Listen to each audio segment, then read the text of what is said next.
Welcome to Building Innovation, the podcast, convening experts to discuss issues and solutions.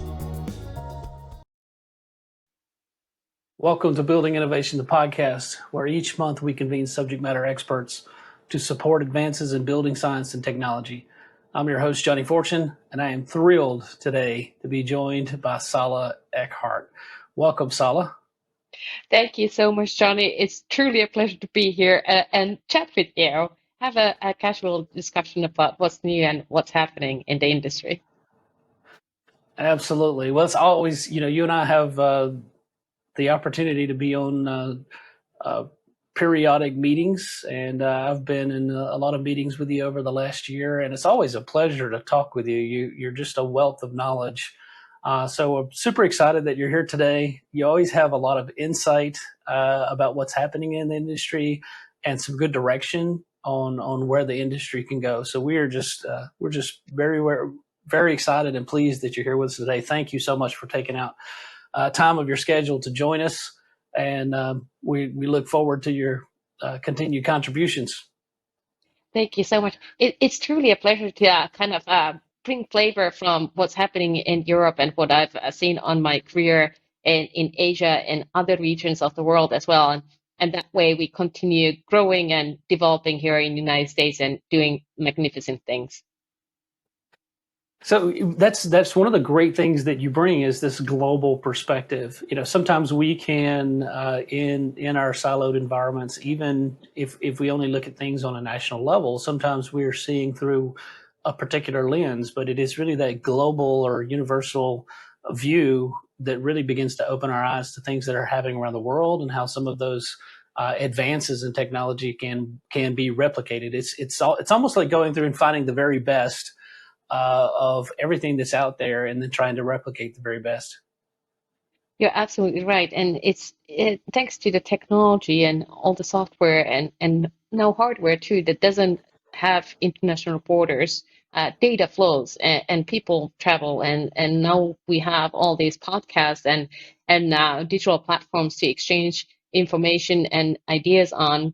And it's really fantastic to see that our so-called local industry is actually becoming global. So meaning global local.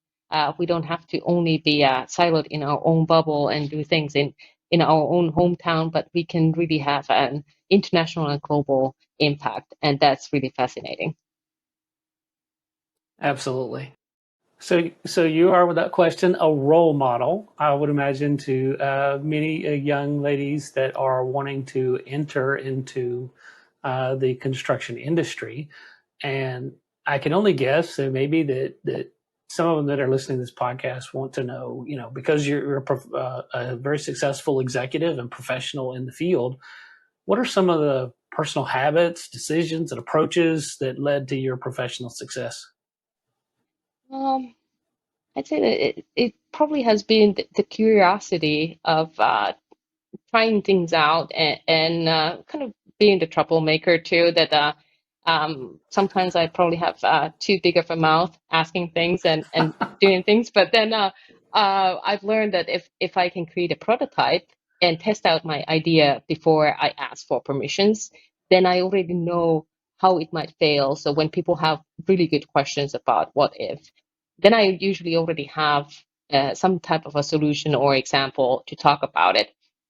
And that way, showing and telling and proposing ideas and solutions has enabled me to carve a pathway for innovation and R&D, but keep things very cyber secure, data secure, safe, physically and digitally as well. But spread my wings a little bit further, that being somewhat fearless has worked in my favor. But what people need to understand is that I fail all the time. I'm a master failure. I fail probably 100 times a day, which then might lead into like one success per week or something. So when thinking about how many times a year I fail or how many times a month I fail, it's hard to even count. So I've really kind of embraced failure rather than perfection. And that way, if others are still planning on doing something, I've already tested it out probably 100 times, and then I have ideas. But I tend to keep those failures to myself because nobody wants to hear about failures. They want to only hear the good stories. But it's something that it's important to communicate to everyone that before anything succeeds, there's a lot of trial and error. But the Yeah. important thing is to fail fast, fail forward, and learn. And that way, over time, you become an expert because you failed so many times. That's probably what Yeah, happened to me. yeah, that's fantastic. I mean, that is great advice for anybody that is really looking for keys to success and embracing failure. I've heard a few talks about this recently, and actually quite a few over the last few years. Is just changing the way that we look at failure. That it is, we recover quickly from it. We look at it as an opportunity to learn from it. And again, as you say, failing fast, failing forward, continuing to move forward. That is exceptional advice. And I love the prototyping. I love that because it is, you've already tested out that idea. You've tried it out and piloted it. And so you can speak more clearly to it. It's not just theory anymore. Fantastic insight for our listeners. So I want to ask you now about being a woman in a predominantly male-dominated industry. Can you tell me some of the challenges and opportunities you've experienced and how you've overcome some of those challenges? Yeah, early career challenges were that women or females were always kind of underutilized, or they were used as the note takers or the workhorse, whereas the male leaders, they would focus on networking and building the relationships with people. So we oftentimes became the hidden figures, but then in retrospect, we learned how to do things. So now we are the hidden power of innovation that we've done the practical work, but now we need the lead way to then start leading and learning leadership and get those opportunities that nobody learns leadership or management unless they are given the opportunity to grow and give it a go. So that's the big opportunity now for our industry that rather than looking at uh, different um, resources as the hidden figures, there's room for a more innovative approach and more different perspectives. The industry is ripe for digital transformation. I choose to use that term rather than digital disruption that some people like because it's more rapid and it's a bigger force. But overall, when thinking about my collaboration with NIBS and the bravery that NIBS has had, that they've invited an immigrant female to be a chair for a significant strategic program and be part of the work that we are doing here in the United States, that shows a really good example to any organization in our industry that you never know what strengths people have. And if we only focus on weaknesses, then we never go anywhere. So overall, I encourage all organizations to really look at what capabilities people have and what kind of ideas they have. What have they done? What have they tried to do? And focus more on the effort rather than what the results might have been, because we never know who has been roadblocked for what reason and what kind of hidden power they might have that is ready Yeah. to be released. So you mentioned digital transformation, and how do you see that as equalizing the industry now? Uh, it's putting everyone basically on the same line, especially when we are embracing artificial intelligence and digital platforms and robotics and drones and everything that is not a human. Um, that's where we can start looking at how people use the same technologies or tools and platforms for different use cases. And there are no limitations to what people might do with technology. their own imagination is the only limitation. And a good example is what I've spoken about when I became an extended reality developer, that I got my hands on a prototype and I started working on it. I didn't ask what the prototype is engineered to do. I made it do things that I wanted to create with it. And then people started telling me that, oh, that device is not engineered to do what you want to do with it. And my response was that maybe that's true, but I just made it do what I wanted to do with it. So I was pushing boundaries because I didn't create boundaries for myself by asking if or if not I should do something. Nor did I ask people that do they think that there are capabilities within me or within the device to do the things that we should be doing. So I think digital transformation is taking away the box, so to speak. Like if we always ask to think outside the box, there's no box anymore.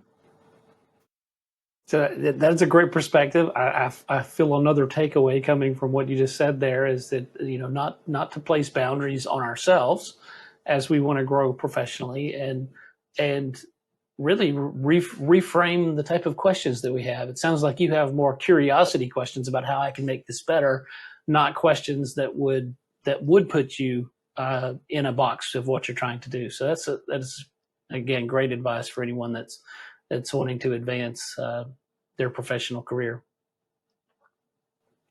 So let's talk about your involvement now with NIBS.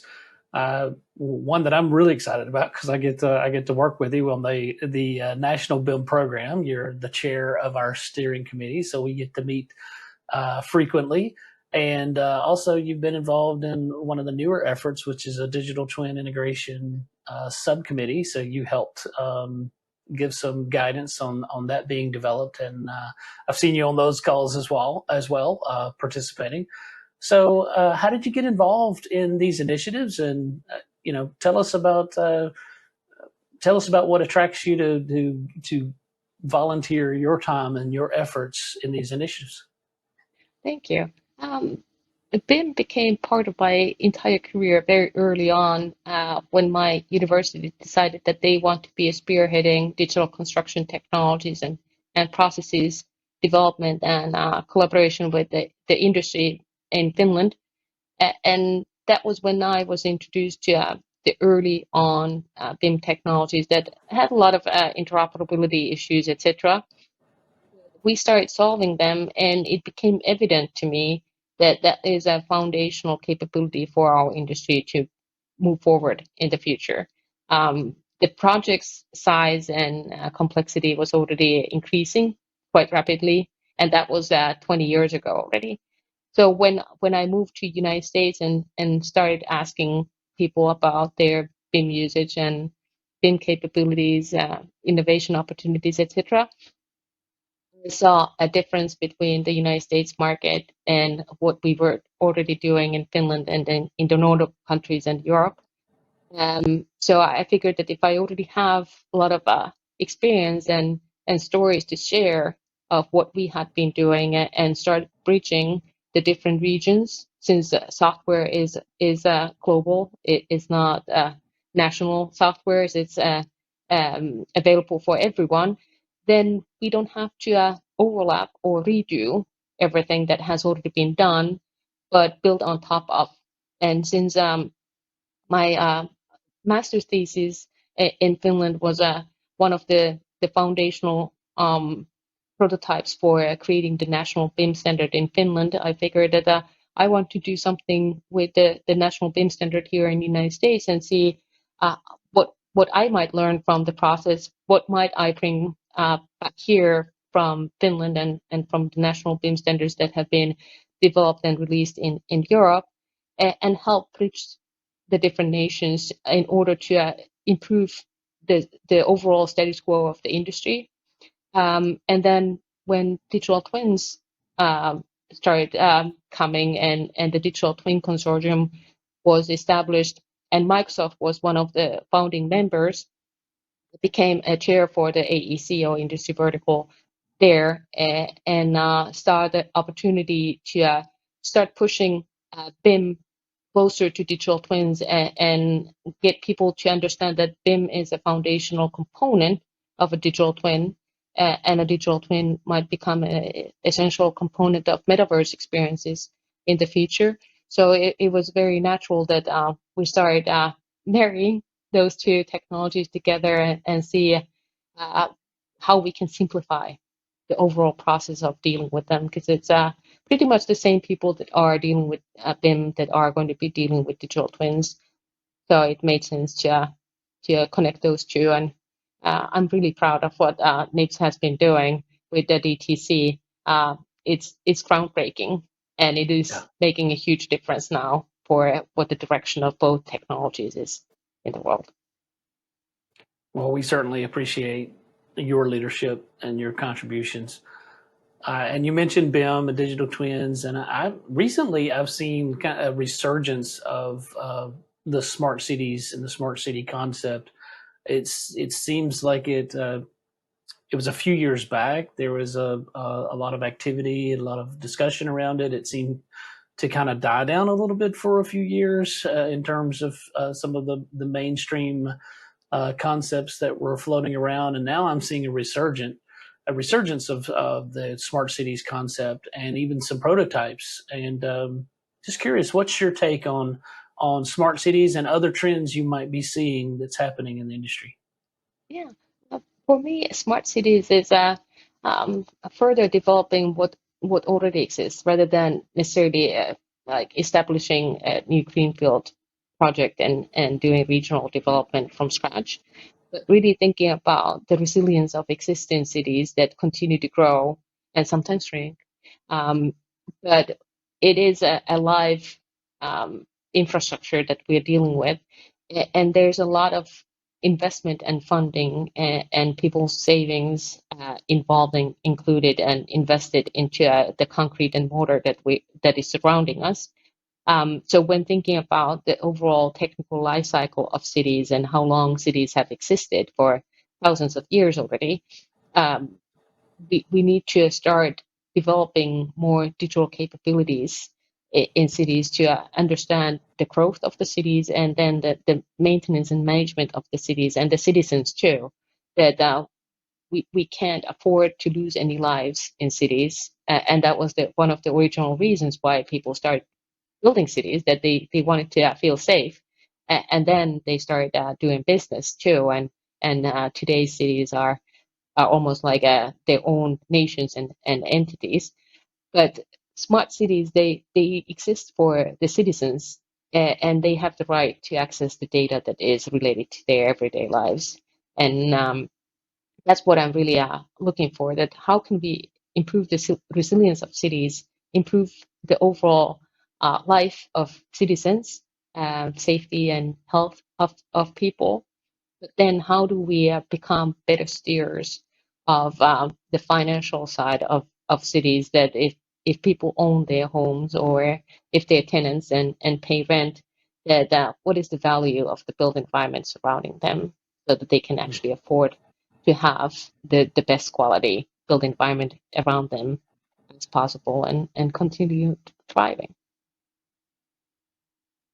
So in addition to that, you also mentioned the metaverse, which then enables people to be a part of something bigger, even if they're not in a major metropolitan area. So, what's your take on the metaverse, and specifically how it is evolving with respect to the AECO industry?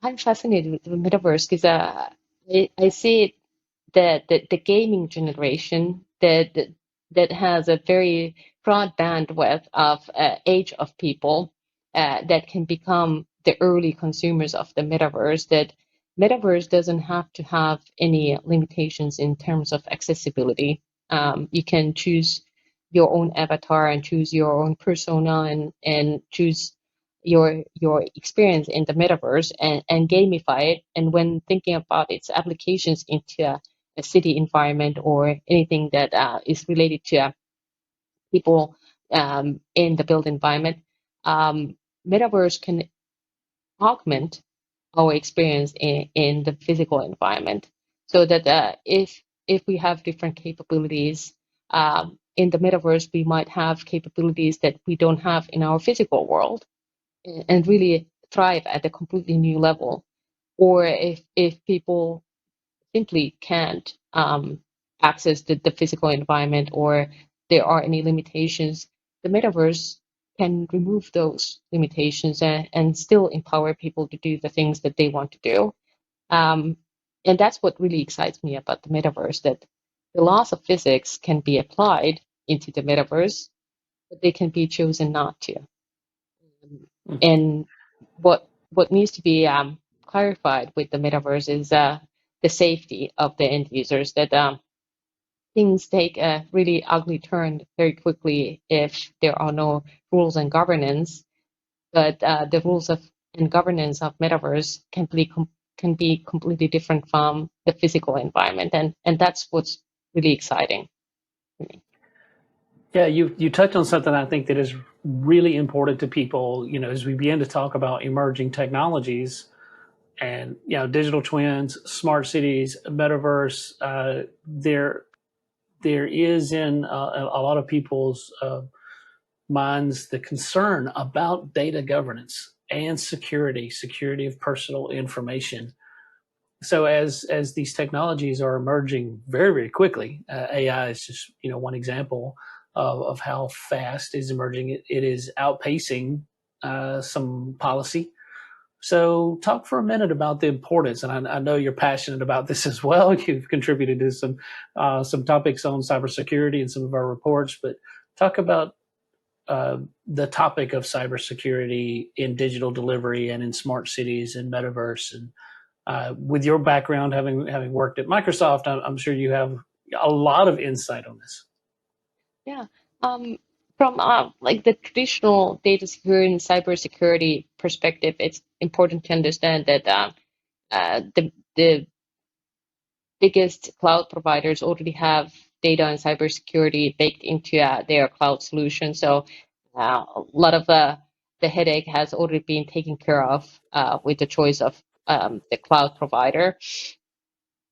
But then the end users, they need to understand their own behavior in cyberspace, and how criminals might be lurking and phishing and doing cyber crimes. But then when thinking about the metaverse and the security in the metaverse, those of us that have used different types of headsets, we know how quickly a brain calibrates into the digital experience that we are looking at and what we are feeling if you're wearing haptics. And that is something that might come as a very big surprise to people that are entering the metaverse experience, that everything that you are experiencing in the gamified world might feel like it is the actual physical world. And that is something that hasn't been discussed a lot about, but it can be quite the experience, that what type of emotions and feelings we experience in the digital world are very similar, and represent very similar experiences as how we would feel in a similar situation if we were in a physical world.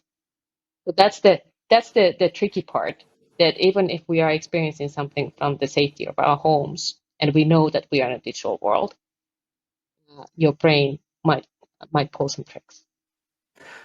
Yeah, I mean that's a great point. I had read somewhere that with a head-mounted display, a fully immersive the VR environment, that I forget the statistic, but maybe it was 1 in 10 would kind of experience some disorientation or discomfort, being immersed in virtual reality. And back when I worked at an architecture firm many years back, and we were piloting it, we actually experienced that. We brought in several clients from a board of directors for a particular project, and yes, some of them experienced some discomfort, and but most of them were able to navigate the design. And then the other interesting thing is that we stumbled upon back then, again, quite a few years back, we stumbled upon some use cases that we weren't really expecting. One example of that is when the architect who had designed the building saw it in VR began to see things that even he had not really envisioned would be a certain way, and we're able to make design changes just by being immersed in the environment. So a lot of great use cases, but you're right, it is uh, it can impact your physiology just by the inputs that you're seeing in a head mounted display or other devices. One other thing, in an undisclosed federal facility, I was able to see on a tour, see some technology that was it was kind of a round treadmill. I've never seen anything quite like it. This was again a few years back, but I was thinking that is quite an incredible video game to be able to get in this device and not only have the head-mounted display, but just to simulate basically all of your movements with this treadmill type device. So interesting emerging technologies, and really excited. It's an exciting time to be witnessing all of these technologies coming to the forefront. So, with that being said, what are you excited about? What technologies does Salla look at and like, oh man, that's super cool. I'm really going to be watching this as it evolves. I'm still tracking all the possible technologies that I can get my hands on, but what I'm really excited about is the Industry 5.0 as a concept. That if people can um, create their own experiences with the no-code, low-code platforms, and have very low point of entry into creating something completely new that hasn't pre-existed, and cater to the needs that they might have, but then share them for others that might have a similar need, then we can start very rapid evolution of new types of digital services and improvements in terms of usability or accessibility, anything that improves people's way of life, and hopefully makes digital experiences more inclusive of everyone. And that's really exciting to me that there are going to be a lot more end users for all kinds of fun things that are already existing in our built environment but haven't been available for those that are not physically present there. So Industry 5.0, that's what's really exciting, and all the technology that is supported. So, what do you think is one of the biggest challenges to getting to Industry 5.0 that you're talking about?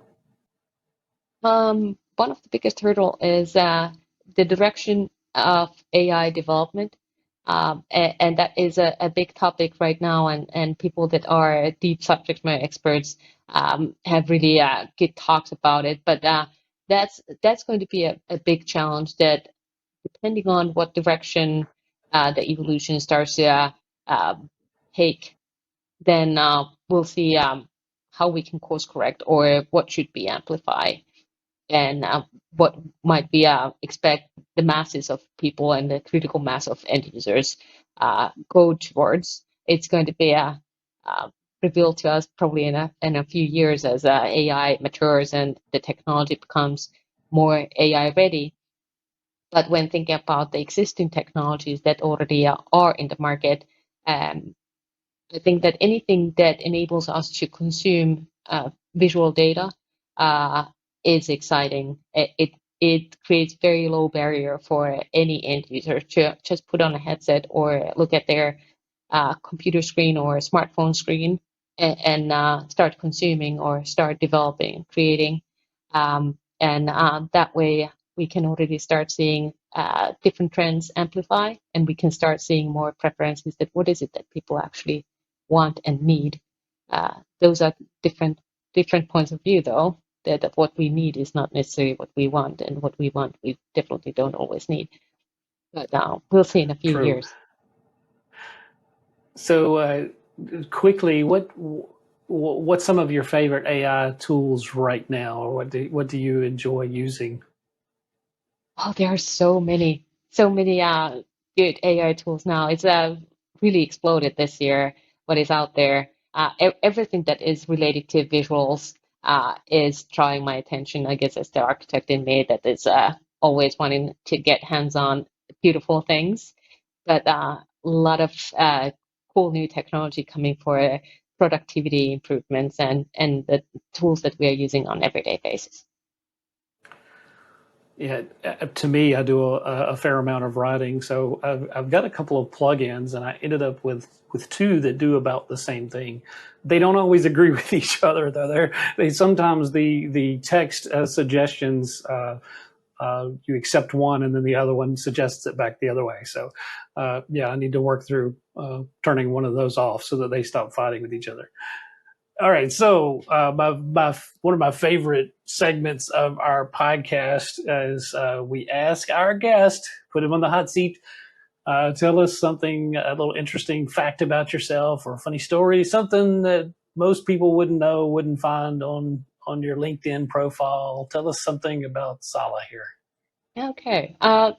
The most interesting part of my life right now is that I've decided that I'm going to get a cat or two kittens and embrace becoming cat lady. Once again, I lost my Bengals during the COVID years to cancer, Oh, and I've been cat free since. But now I'm determined to get new cats or maybe one cat, depending on what I find. But then hopefully people will start seeing new friends in the background and on my lap as we yeah. meet again. In the virtual meetings, cats walking in front of the screen, and so it is a big difference. So solid one cat versus multiple kittens. I mean, that's that is a big that's a big thing to determine, right? Yeah, it's kittens always come in pairs, but then adult cats they can already handle themselves. And like Captain Marvel, she has a cat, an orange one. So Yeah. obviously I need a cat or two. Well, I look forward to seeing your new pets on a future virtual meeting. All right. So what's next for you? Um, Career-wise, I'm going to be shameless. I'm going to state that I want to rise to the C-suite level and snatch the Chief Innovation Officer role next. That's what I'm aiming for career-wise, and then private life-wise, I don't know. We'll see. Living as a single lady, its options are either limited or out there, but life is worth living, and every day is a new opportunity. So we'll see what happens there. That's the story yet to be written. Very cool. So, Sala, just some of the main takeaways of our talk today. You know, the motivations, the moral compass is heading in the right direction. It's all about people. The future we create is for future generations. We talked about AI, which can lead to citizen designers and creating foundational rules and standards, and digital transformation, which is a big topic related to the National BIM program. And again, thank you for your contributions there. And then this idea of smart cities and metaverse, and that they exist. They should exist for the purpose of improving the lives of the citizens, and also being more inclusive of the metaverse should be inclusive of everyone. Really loved the discussion of Industry 5.0 and lowering the challenges and the hurdles and barriers to the next phase of what our industry is like. I also really appreciate the career advice you shared with our audience. Fail fast, fail forward, keep learning, keep pushing forward, and that digital transformation is removing some of these boundaries that have traditionally existed. And again, just thank you so much for joining us today. Do you have any additional comments you'd like to share? Thank you so much, Johnny, for having me as a guest today. I'm really excited about the future that we have and excited about our collaboration on NIBS initiatives and doing making the future that we want. So I hope that our audience enjoyed our chat today, and let's keep on rocking. Absolutely. Thank you for tuning in to Building Innovation Podcast today. I want to thank our guest, Salla Eckhardt, again for joining us and sharing her expertise. You can subscribe to Building Innovation wherever you listen to podcasts, and be sure to check out the NIBS YouTube channel for great content. If you enjoy the podcast, then please like and share this episode, and we'll see you next time. You've been listening to Building Innovation, the podcast, the official podcast of the National Institute of Building Sciences. For more information, visit our website at nibs.org.